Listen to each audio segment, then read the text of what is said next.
Perkenalkan, saya Muhammad Irfan dari tim 2 KKN Undip, Fakultas Hukum.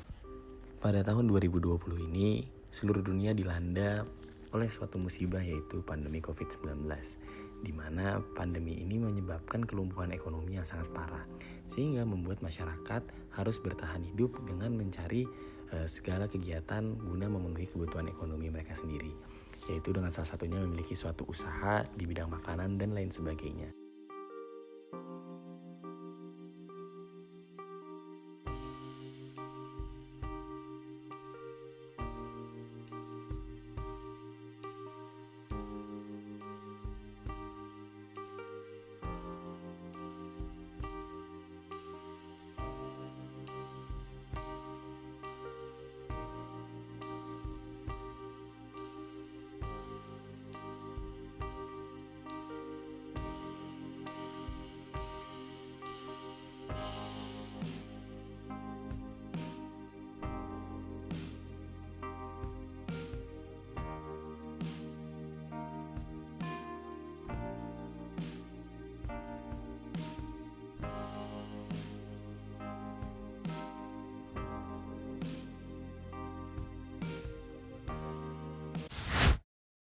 Merupakan surat pernyataan untuk membuat izin usaha yang diberikan oleh PTSP Kebayoran Lama.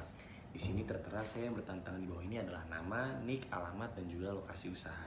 Di mana sehubungan dengan pendataan, terdapat proses pemberian izin mikrousaha melalui penyampaian informasi dan kepada petugas ajib.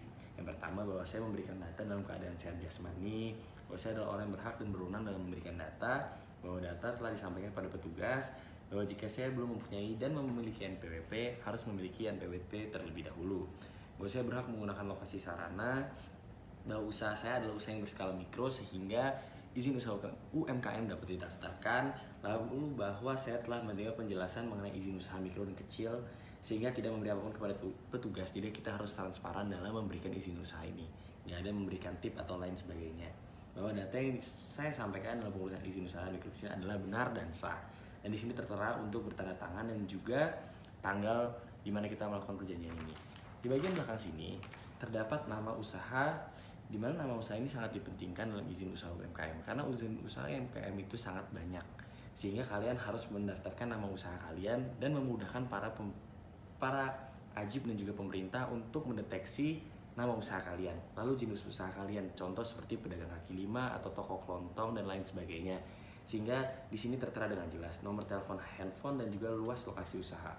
Luas lokasi usaha itu sangat penting untuk menentukan berapa sebesar tempat usaha kalian, contoh 3 kali 2 meter dan lain sebagainya. Ajib dan juga pemerintah untuk mendeteksi nama usaha kalian, lalu jenis usaha kalian, contoh seperti pedagang kaki lima atau toko kelontong dan lain sebagainya, sehingga di sini tertera dengan jelas nomor telepon, handphone, dan juga luas lokasi usaha. Luas lokasi usaha itu sangat penting untuk menentukan berapa sebesar tempat usaha kalian, contoh 3 kali 2 meter dan lain sebagainya. Lalu lama kalian melakukan usaha. Jadi kalau kalian ingin mendaftarkan izin usaha ini, kalian itu perlu banget untuk mendaftarkan lama usaha kalian. Karena kalau misalnya kalian baru membuat usaha tersebut dan baru ingin membuat, kalian tidak bisa mendapatkan izin usaha, karena izin usaha dapat didapatkan apabila kalian sudah menjalankan usaha itu terlebih dahulu. Lalu perkiraan omset 1 bulan, yaitu perkiraan omset 1 bulannya berapa. Kenapa perlu? Karena ini adalah untuk kalkulasi dari pemerintah daerah tersendiri. Lalu total modal usaha kalian berapa, dan omset sebelum pandemi dan sesudah pandemi. Kenapa ini perlu ditulis? Ini omset kotor, karena setelah pandemi ini kan banyak sekali penurunan pendapatan dari para pedagang kaki lima dan lain sebagainya, karena orang-orang jadi work from home dan lain sebagainya, sehingga harus ditulis omset sebelum pandeminya berapa dan sesudah pandeminya, agar pemerintah dapat memberikan subsidi atau bantuan dana usaha bagi para pemilik UMKM. Dan menurut saya sendiri, ini akan sangat efektif bagi kalian yang ingin memiliki usaha dan juga diberikan dana oleh pemerintah daerah. Lalu saya mempunyai leaflet, yaitu manfaat memiliki legalitas usaha. Jadi legalitas usaha itu sesuai dengan Undang-Undang Nomor 7 Tahun 2014 tentang perdagangan, bahwa pelaku usaha yang melakukan kegiatan usaha perdagangan wajib memiliki perizinan di bidang perdagangan, termasuk perdagangan melalui sistem elektronik atau yang lebih dikenal dengan online, contoh seperti Bukalapak dan juga Tokopedia seperti itu. Jadi manfaat memiliki legalitas usaha itu yang pertama, sarana perlindungan hukum. Jadi apabila nanti kalian harus terjadi ada suatu gugatan atau timbul permasalahan hukum, kalian dapat dilindungi oleh izin usaha ini. Lalu syarat penunjang pengembangan usaha. Nah, salah satunya dengan mudahnya peminjaman modal usaha. Jadi kalau kalian ingin meminjam modal kepada bank dan lain sebagainya, ini akan sangat membantu kalian untuk mendapatkan dana usaha tersebut. Lalu sarana mengembangkan usaha ke taraf internasional. Jadi kalau kalian ingin menjualnya secara impor atau ekspor, itu akan memudahkan kalian. Dan dengan adanya surat izin usaha, maka usaha telah terbukti legal dan formal. Bagi izin usaha UMKM, karena kita membahas izin usaha UMKM, yaitu akses pembiayaan lebih mudah apabila terdapat subsidi dari pemerintah, lalu akses mendapatkan pendampingan dari pemerintah, lalu akses memperoleh bantuan pemberdayaan dari pemerintah, dan juga mendapatkan legalitas dari pemerintah. Mungkin itu yang dibutuhkan bagi UMKM. Nah, ini merupakan program kerja kedua saya, yaitu pentingnya pendaftaran merek dagang. Kenapa saya mengambil program kerja ini? Karena menurut saya ini sangat penting. Di masa pandemi COVID-19 ini banyak sekali masyarakat yang memiliki usaha di bidang makanan, minuman dengan berbagai mereknya sendiri. Nah, maka itu saya bilang ini adalah pentingnya pendaftaran merek dagang. Apa sih merek dagang?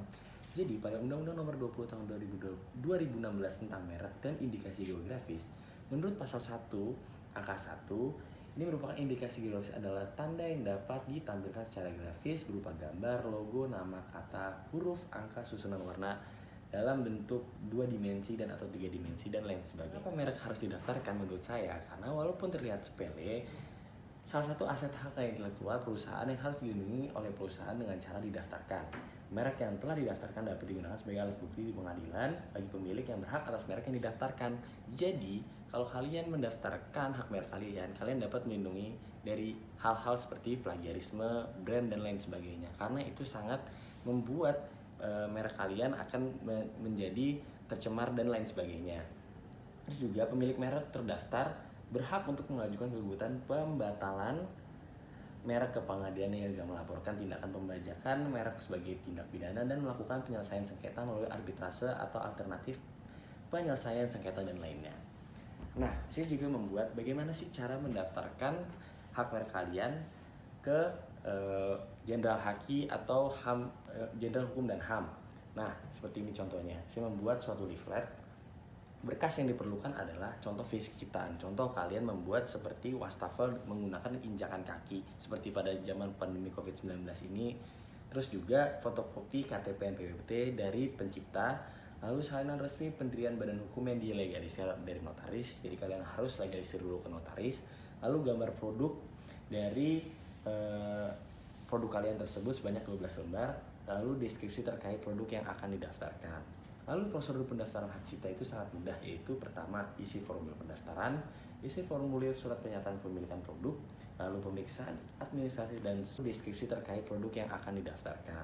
Lalu prosedur pendaftaran hak cipta itu sangat mudah, yaitu pertama isi formulir pendaftaran, isi formulir surat pernyataan kepemilikan produk, lalu pemeriksaan administrasi dan subjektif dari Dirjen Haki, persetujuan pendaftaran, pengumuman pemberian sertifikat, dan juga pemberian sertifikat kepada pencipta. Namun kalian nggak perlu repot-repot lagi untuk datang ke Jenderal Haki. Kalian bisa mendaftarnya mengajukan permohonan dapat dilakukan via online melalui dgip.co.id. Nah, kurang lebih segitu dulu program kerja dari KKN Muhammad Irfan pada tahun ini.